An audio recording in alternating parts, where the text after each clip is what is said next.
بسم الله الرحمن الرحيم والحمد لله رب العالمين وصلى الله وسلم وبارك على سيدنا محمد وعلى آله وأصحابه أجمعين وبعد. So to continue from where we left off, I was asking yourselves about how we see or show or feel or experience envy in today's day and age. So I just want to ask the brothers, Bismillah, how, yeah? Because of someone's knowledge. Because of someone's knowledge, yes, because of some knowledge. So you envious of that, that's not a bad thing. How does envy show? Sorry?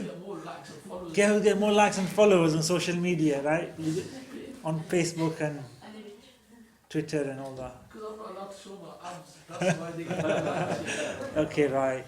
So people are envious of others because of social media, basically. Like what they see. So it's all images that we see, isn't it? Based on, it's all become a very sensory kind of thing, hasn't it? Just all based on what you see rather than anything inside. Yeah, that's definitely the case today. Look, We missed the whole topic of marriage from the beginning. Yeah. From my husband better than yours. That's right. Yeah. From the marriage itself. There you go. They had a limo. We need to get a limo. They had a supercar. We need to get a supercar. They had roast. We need to get. They had seekh kebabs and roast. We need to have more three starters. From every little thing that the neighbors had or the cousins had or whatever. You need to step it up. Otherwise, you're not. It's going to be embarrassing. So we're envious. We're scared of other He's people. too shit, you're going to find out. What, go on? When he comes in a helicopter, he's I'm waiting for that. Yeah, okay, mashallah. So yeah, definitely I think to do with social interaction and marriage and stuff like that there's definitely a lot of jealousy that goes on in various ways and envy of what happens and stuff like that. Yeah. Anything else? I wonder,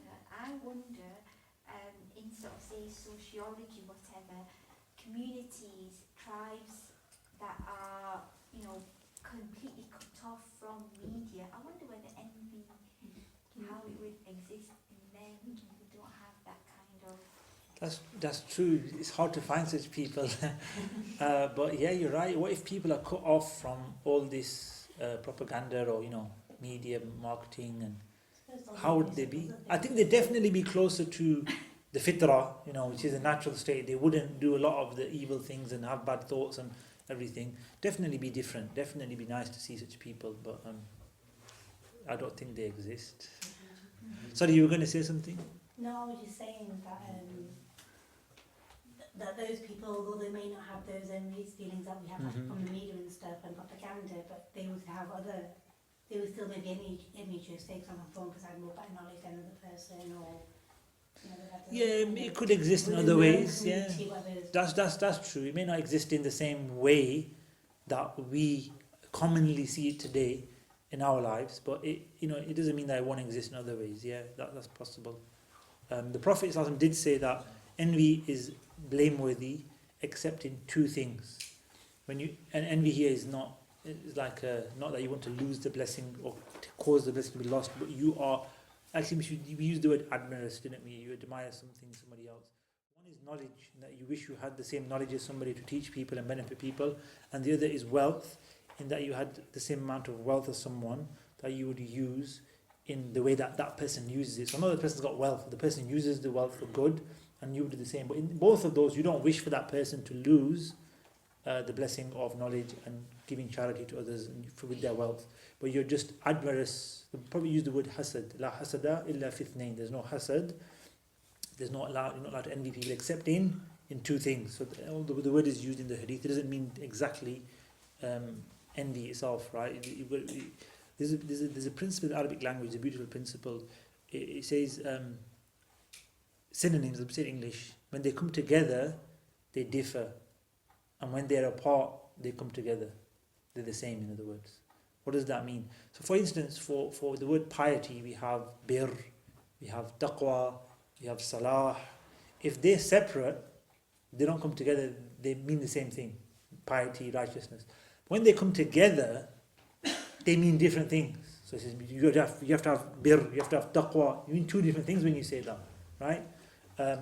So similarly, when the Prophet used certain words in certain places, he wasn't necessarily saying the meaning that's common, general meaning that's commonly understood. He may well have been referring to a specific meaning. And you find this in the Quran, in the Hadith, that words are used together, common synonyms are used one after the other, not for the sake of just saying the same thing 3 times.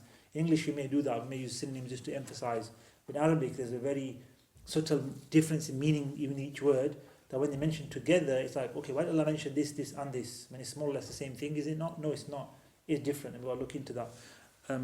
So in this hadith...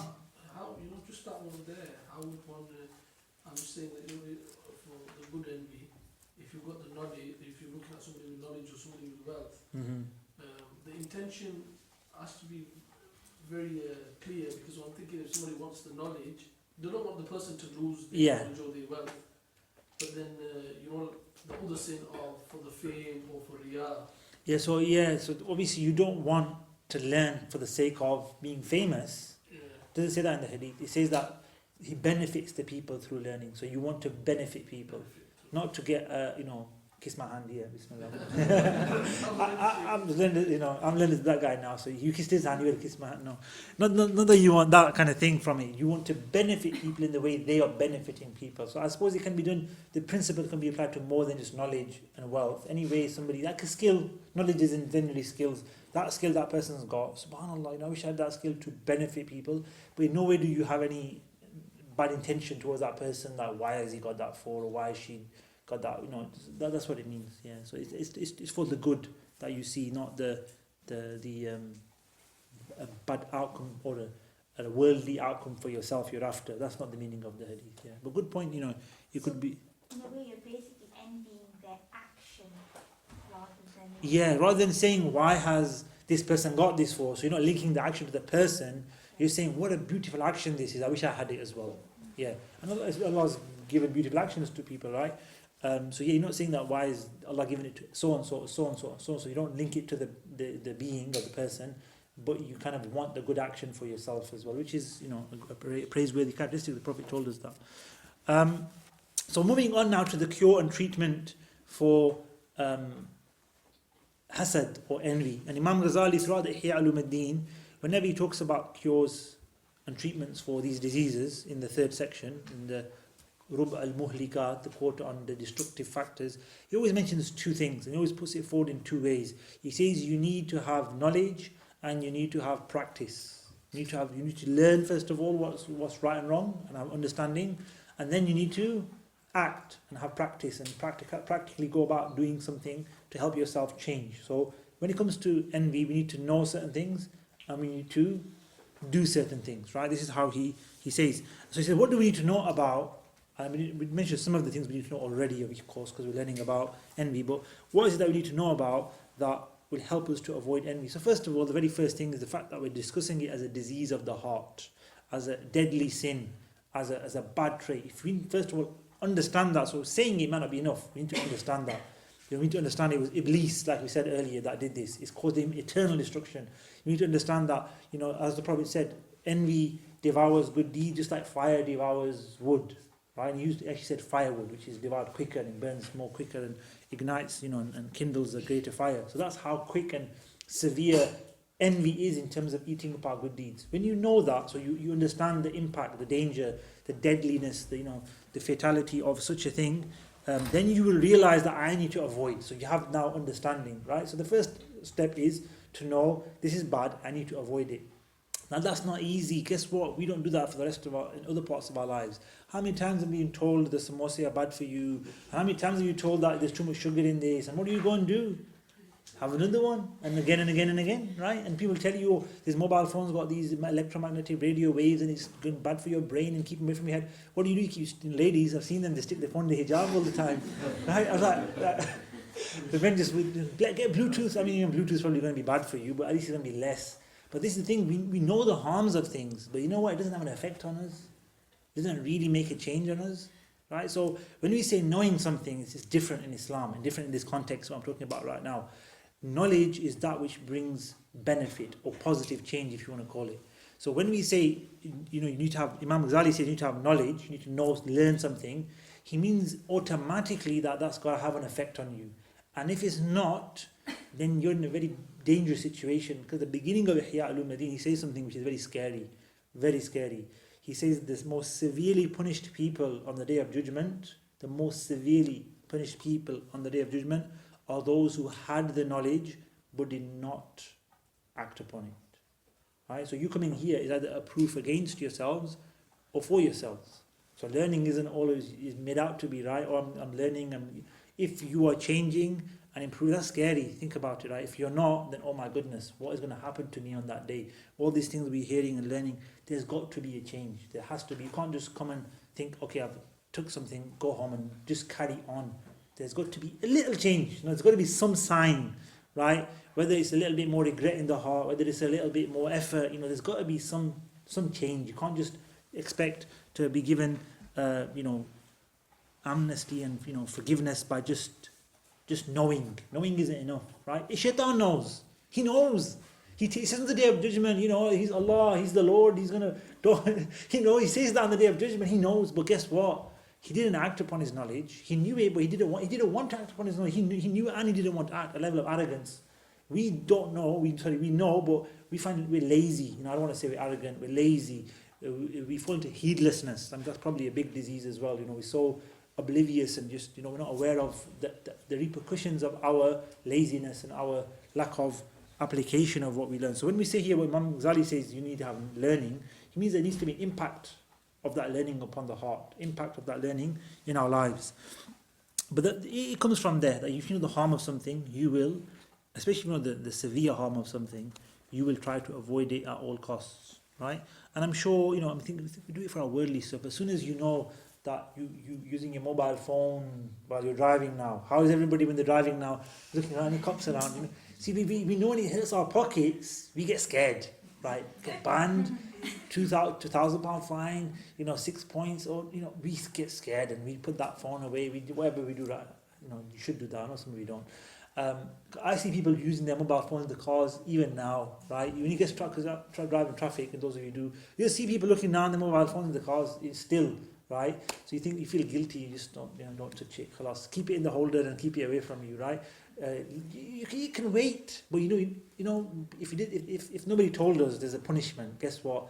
We'd all be on our mobile phones. As soon as they made the punishment more and more difficult and harder on our nafs, on the inside, guess what? All of a sudden people are changing, right? That's kind of the idea they had. And they're using human psychology on us, right? But that's how it works. Similarly, we need to do that on ourselves. That you really need to understand the harms and the dangers and the problems behind something. And if it really has an impact and you really care about what it's having impact on, which is yourself, then you will stop. And if you don't care, some people don't care. They don't care if they get fined. That's people. I'll pay the fines. I don't care. I'm using my mobile phone. I'm sure we're not those kind of people. We've got money to throw away and get points on our license and stuff, right? And similarly, we're definitely not people who can afford to give our souls away. Right? We're not people who can afford to ruin ourselves. It's very important to understand as Muslims, right, that faith, iman, is very close and very much related to a massive correlation between iman and good action, okay? But it's not the one and the same thing, right? That's why you can have iman without good action, right? But that is, I could maybe give this sort of analogy of that's like having iman but standing at the doors of hell. You're not in hell, but where are you standing? At the doors of hell. And similarly, we could flip it over as well. And we could say all the good actions don't give you salvation without iman. So you're standing at the doors of paradise. But you're not in paradise because you missed the key to paradise, which is faith. Now, going back to our scenario, we are doing that right now. We have faith, and Allah has given us this iman, which correlates to good action, which should therefore take us to paradise. But even with that iman, we're going and standing at the doors of hell. Right? The iman saving us. It's going to save us, alhamdulillah. But in all reality, we're going to get humiliated, we're going to get punished, we are going to have to go through a level of purification if we don't change our actions into actions of iman. This is why you'll find throughout the Quran, whenever iman is mentioned, what comes straight after it?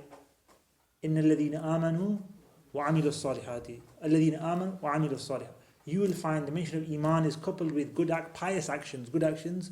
It's almost like Allah saying, if you have iman, you're going to be doing good. If you have iman, you're going to be doing good. We had last time, was it last time or was it another? It wasn't last time. We haven't done lying yet, but the Prophet was asked, can a believer commit adultery? He said yes. Can he do this? He said yes. Then he said, he was asked, can a believer lie? And the Prophet said no. A believer cannot lie.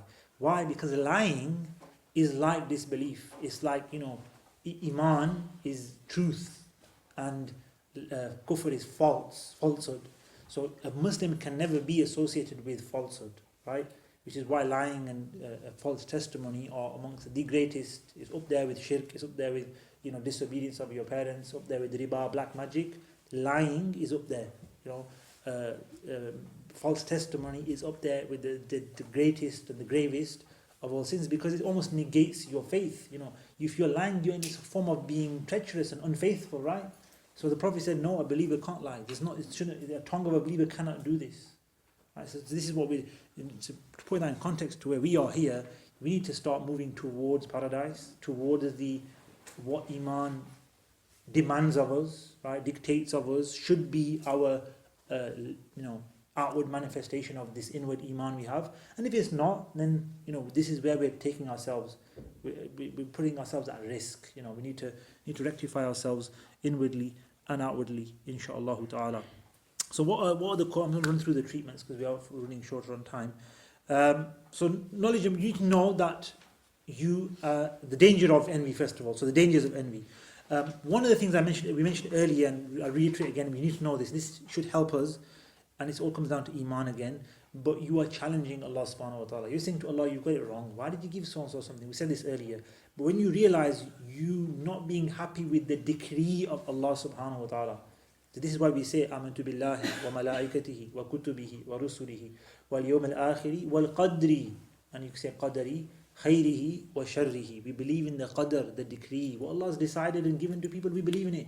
The good of it and the bad of it, we accept it. We might not like some of it, that's another thing. We don't talk about this whole concept of the decree of Allah. But here is the thing: our point here is, if you are not happy with so and so having something, you are saying to Allah, your pre-eternal divine wisdom, knowledge, who you are, oh Allah, you got it wrong. You're saying Allah is wrong completely, which is blasphemous, right? You can see how dangerous having envy is in terms of so you're not saying it with your tongue, but you're saying it with your hal, right? The lisan, they say something called lisan al-hal. The tongue of your hal is saying to Allah when you're feeling envy, you got it wrong, Allah's wrong. You're not saying in your tongue, but this is the emotion of envy, what it's saying in reality. So if you know that and you understand that, whenever you feel envy, you should say, Astaghfirullah, Ya Allah, forgive me for having such a thought towards you. You're related to Allah subhanahu wa ta'ala. You don't want to think bad of Allah subhanahu wa ta'ala.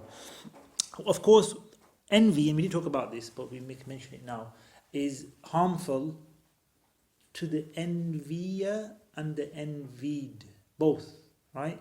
Now, the envied is harmed in the sense of the eye, right? You know about the Prophet said, Al-aynu haqqun. The eye is, the evil eye, is truth, is haqq, right? It can have an effect. And that's not to say, so we say evil eye, we add that to it, but the Prophet said the ayn, right? That's not to say somebody has to be evil to have an effect, right? It can happen from good people as well. It's just something that Allah subhanahu wa ta'ala has decreed, right? Fire doesn't burn us, Allah uses fire to burn. Food doesn't satiate us, Allah uses food. The eye doesn't have an effect. It's Allah subhanahu wa ta'ala that's put a system of people looking at something with admiration, with maybe a look of envy, maybe a look of, ooh, that's nice, and not saying mashallah, not saying Allah's given them this, may Allah bless them, not saying, what a great thing it is that, they have this, but just feeling that emotion or just looking, and then through that, Allah subhanahu wa ta'ala has set the system of asbab, and these are just asbab. In reality, Allah does something, whether He wants a sabab or not, meaning whether He wants a medium or not, Allah just creates something, right? One of the things He set up is the concept of the eye, al-aynu haqqun, right? And that can happen. So envy can and does often have an effect on the envied, especially if the envied person doesn't protect him or herself with the du'as. قُلْ هُوَ اللَّهُ أَحَدٌ قُلْ أَعُوذُ بِالْفَلَقِ قُلْ أَعُوذُ بِالنَّاسِ. We talked about this a little bit before, to protect yourself, to use these du'as and these passages of the Quran to protect yourselves from envy. But it has more of a damage in reality on the envier, right? It's one of the actual major evils, because in Surah Al-Falaq, what are the things that we seek refuge from?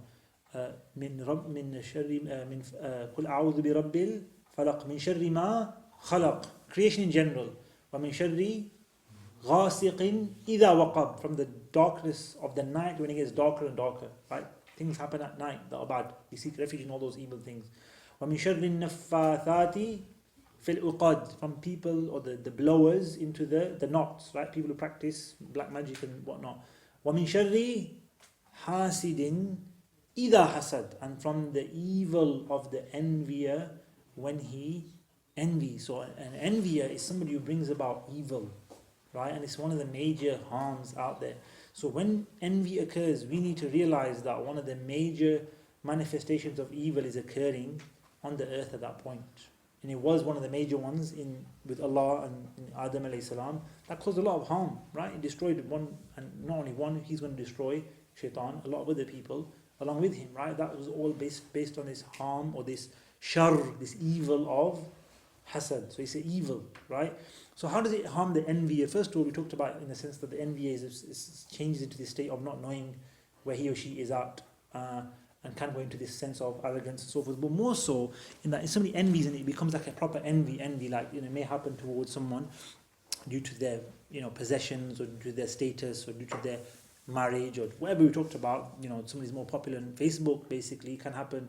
And it does happen, it does happen. People are envious and feel a lot of jealousy and hatred and, this feeling of why, just over a Facebook like. It's become so sad that we can laugh at that, but that is reality today. And I'm sure you heard the story of young people committing suicide over Facebook and Twitter and likes and comments and, cyberbullying and, the dangers on there. We don't understand it because I think some of us are probably just a generation ahead of growing up in that. We missed the growing up in that. It came to us afterwards. We'd become mature. We know what safety is. We know we're not going to talk to some stranger over the internet and get involved in that. It's ridiculous. But the younger generation they grew up through that. So as soon as they grew up, talking on the computer or the mobile phone is in second nature. So somebody's texting you, all you do is text back, say hello, how are you? And they don't realize they're actually doing something really, really dangerous. It doesn't register in their brains. We do have to understand how people grow in their sociology kind of thing, isn't it? How people grow up in their environments and how their brains are then, the network and the how it's all set up in their minds is different. So we don't understand why did that young girl or why did that young boy do this, or why. It's just because we haven't been through that we can't connect or feel the same way. But these are the dangers out there, right? These are the severe dangers out there of today that we need to be very, very aware of. But coming back to the point of how the envier is harming himself, in that he's just tiring himself out by envying, by getting grief. It just causes constant distress and grief for the envier. Think about it. Envier isn't enjoy when he's envying or she's envying. It's a hard time. It's like, oh, why? It's just such a down all the time. Just distress and grief and anxiety and depression and whatnot comes with all of that. Imam Ghazali, he says that what brings about envy is one of the main causes is enmity, is pride that other people have. So you have this hatred, or you have this pride in what you have, and one of the things that bring envy is actually, did you know that powerful people feel envy towards weak people? Did you know that? I forgot to mention that.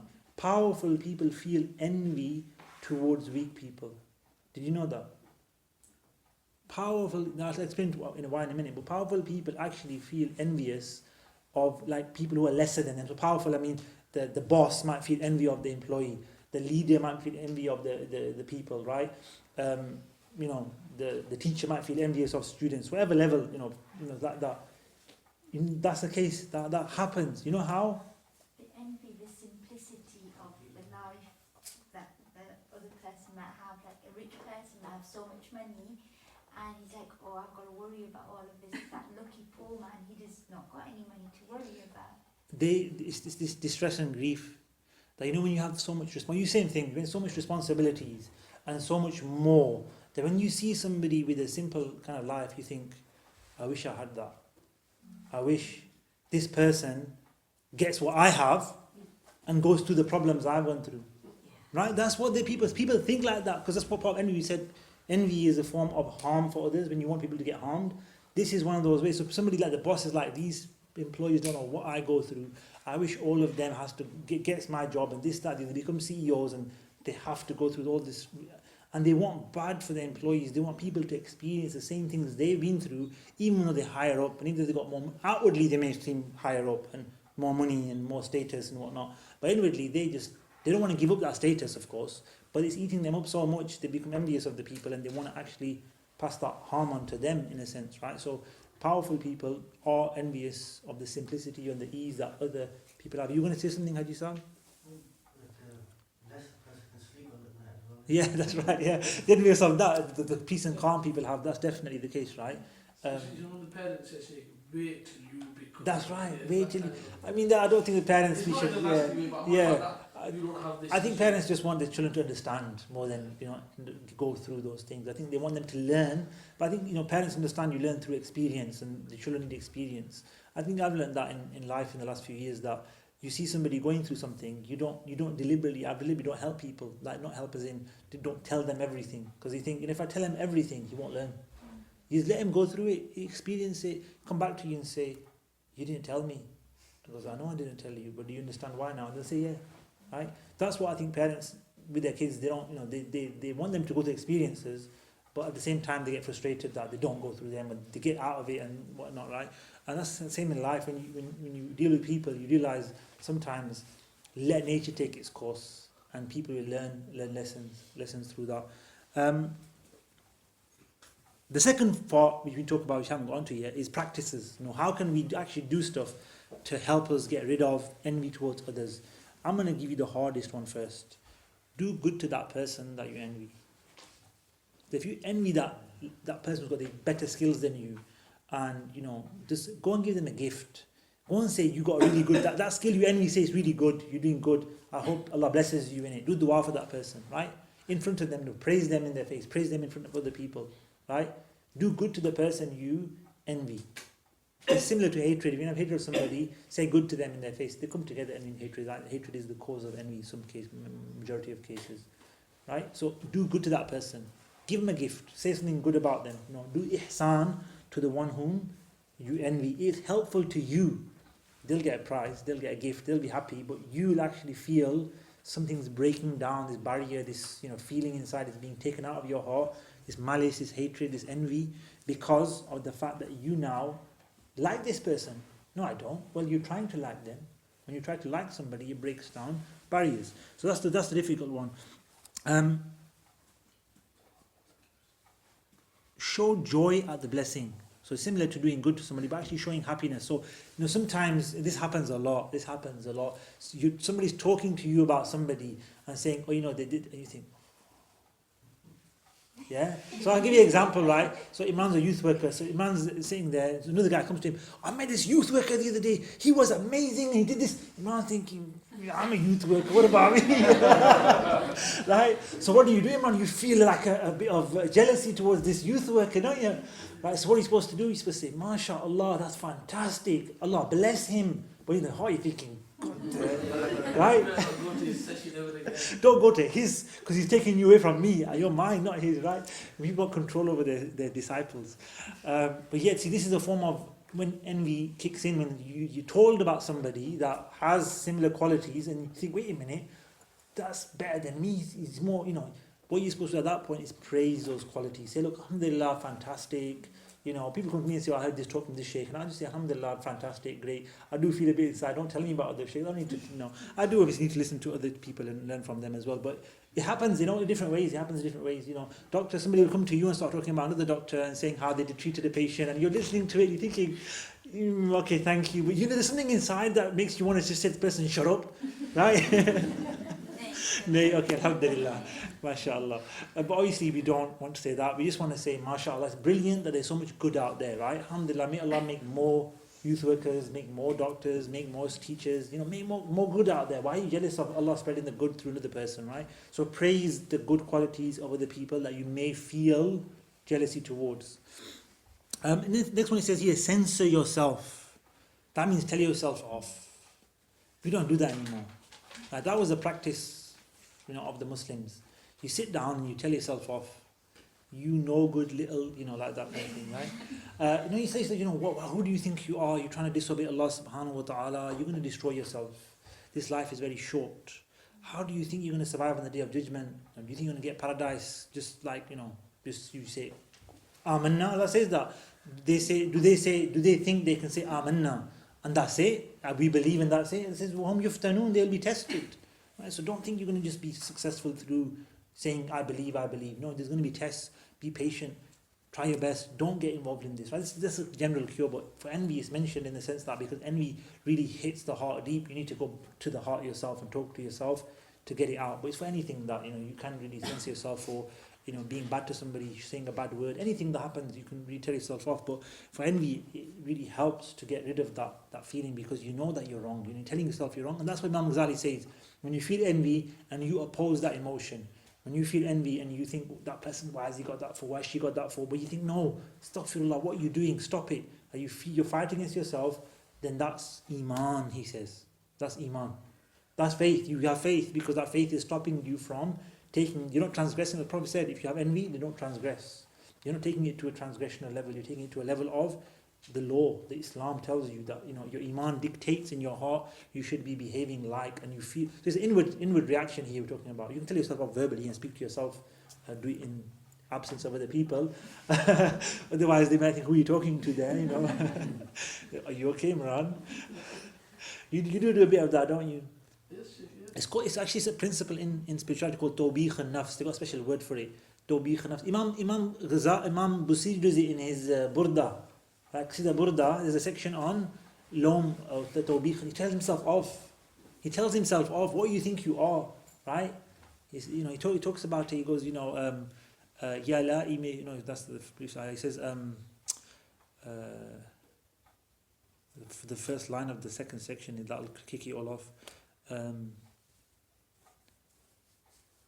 That's the end of the first. So the second chapter, which I can't find the first line in my head.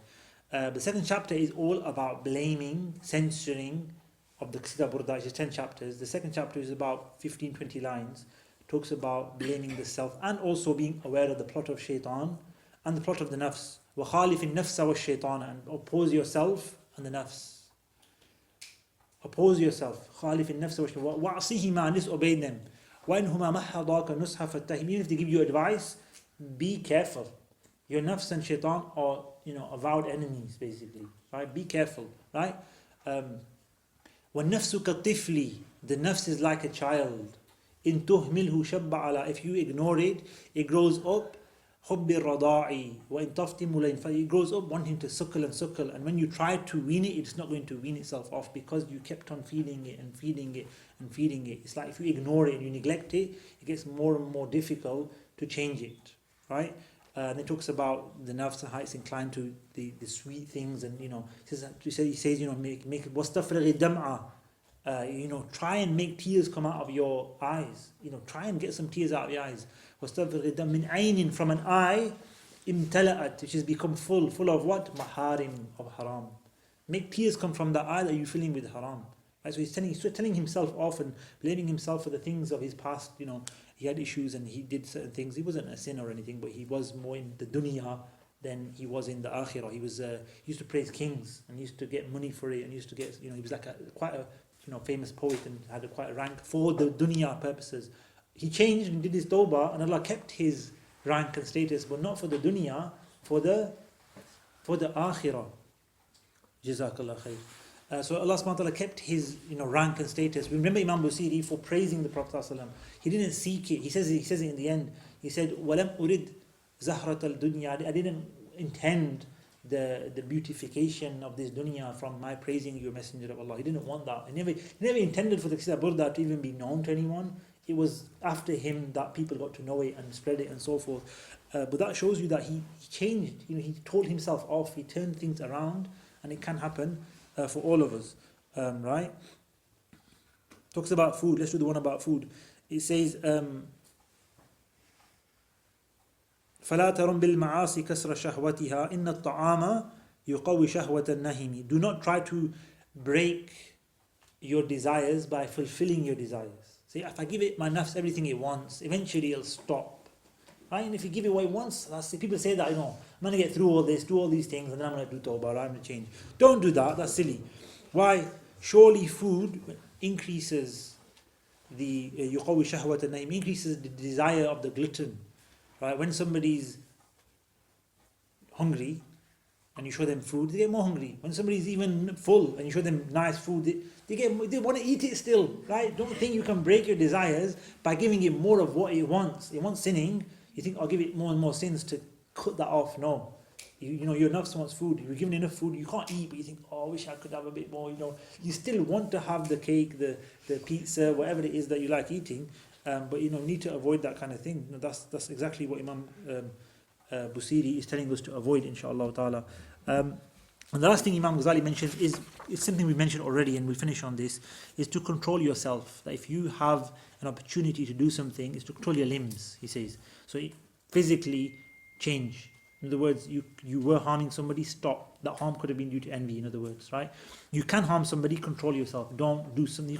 Sometimes you could do something here that could harm somebody a mile away, right? You could do things online. Don't do things, basically, that are going to take away the blessings of other people. Because that happens in secret, and obviously we all know our own secrets, that how we may have cost somebody a bit of money, how we may have cost somebody this deal, this, that, the other. People do that because they're jealous, they get envious, right? Don't do that. Control your limbs. If you control your limbs, then that's a way to cure yourself of this envy that comes and clouds over the heart. Any questions for today then? So I'm sorry I've gone to the end. Yeah, you yes. said something really amazing. You said about censor yourself and tell yourself off. Mhm. But the nafs is such that it doesn't like criticism. It doesn't like criticism. Getting told off that you've done something wrong. But you can just turn it around, because we all love praise. So we can say to our nafs, whatever, that's fantastic that you've recognised that you've done something wrong. So you can censor yourself through praise. Yeah, that's Through good. praise. Most people don't like being censored. All people are censored, apart from on one or two occasions. When will you take somebody's, criticism? We will at certain points in our life take criticism. When? No, we can't think of it at the time. So if you do something wrong at work and the boss comes in and starts, you don't like that. You don't like that. You don't like it when you make a mistake and your friends tell you, oh, you got it wrong, this, that, the other, right? But when you realize you're in the wrong and you want a bit of guidance, you like say, can you help me? Can you tell me what's wrong with me? When you feel like you need to change, you need to improve, you actually want people to, it's advice we call it, don't we? But advice is in fact criticism. It's positive feedback, call it what you want, but in reality, advice, Smith says to you, you talk a little bit too much. If you could just, I noticed you having a lot of cake. If you just, it's criticism, but people put it in a nice way. Just like you said, so you will take feedback, criticism when you know it's going to benefit you. And even though you might, even taking it, you might think, oh, why is he telling me off for? And afterwards you think, he told me the right things. So nobody likes the point of being told off, right? It's not nice. But afterwards, you think, what, that was actually good advice. I'm so thankful. That's what kids say to their parents when they grow up. Thank you, mum and dad. You did taught us well, right? Because if you didn't tell us all these things, we would have destroyed ourselves, right? Thank you, dad, right? Thank you, mum, right? But that's what happens. We don't realize that. So telling yourself off, you're going to be thanking yourself. That's even better, right? You're going to be thinking, oh, I'm glad I told myself off. I'm glad someone told me. In the end, it really does have an effect. So even though we don't like it right now and it's hard, we don't really like telling yourself off or people being told off, it actually has an impact. Every time you hear something, like, why do we repeat the same thing over and over and over again? How many times have you heard about, you got to pray, you got to pray, you got to pray? Every time you hear that, it has an impact. It might have a massive impact on some hearts, but it has an impact. Sometimes it changes the heart. Sometimes it's that point that somebody says, you know what, I have to pray. And they actually they've heard it 50 million times before, but this 50 million and one was the one that changed them.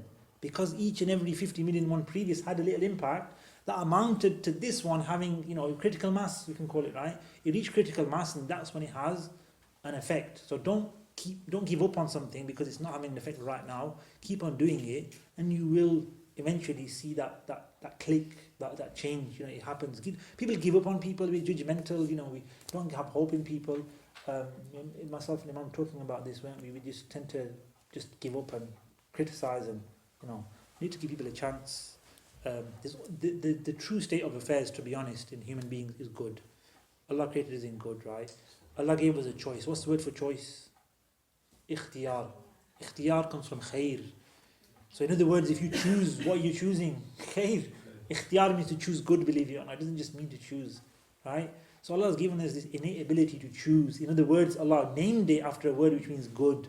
In other words, I've given you the choice to choose, and what your choices should be are good. What you should choose is good. When you choose not to do that, you've misused it, you've abused that choice I've given you. Right? So it's that's what people are like, that's what Allah's given them. It's because of mistakes, dunya, nafs, shaitan, whatever happens in life, that people tend to take those wrong decisions in life. Those choices they make do have an impact, but it doesn't mean they're bad. It just means the choices they did and the consequences took them to that place they're at now. Help them come back, help them change. Tawbah is coming back, we said, right? Get them to turn around. This is the path, not that way. Come on, let's come together. When somebody says, ask for directions, says, go that way, that way, that way. Say, thank you very much. You've got no idea. But you say, thank you very much out of politeness, right? If somebody says, I'll take you there, come on, Bismillah. How do you feel then? I'm going to get there quick, I'm going to save 10 minutes, I'm going to save an hour. But you feel help, you feel confident, you feel like somebody's going to take you there. This is what we need. We don't need people just to say things, but actually help people along. That's why we've got places like Salik for, that come here and, take from the people. They have a gathering every Friday. What time? 7:45. And is it for brothers and sisters? Brothers and sisters. Alhamdulillah, it's been going on for 3 years now, 4 years? 2 years, mashallah. Should have an anniversary party then. Inshallah. Inshallah, we'll wrap it up there for today. Jazakumullah khairan for attending. Please do dua for myself and the Atif's not here. I'll tell him off.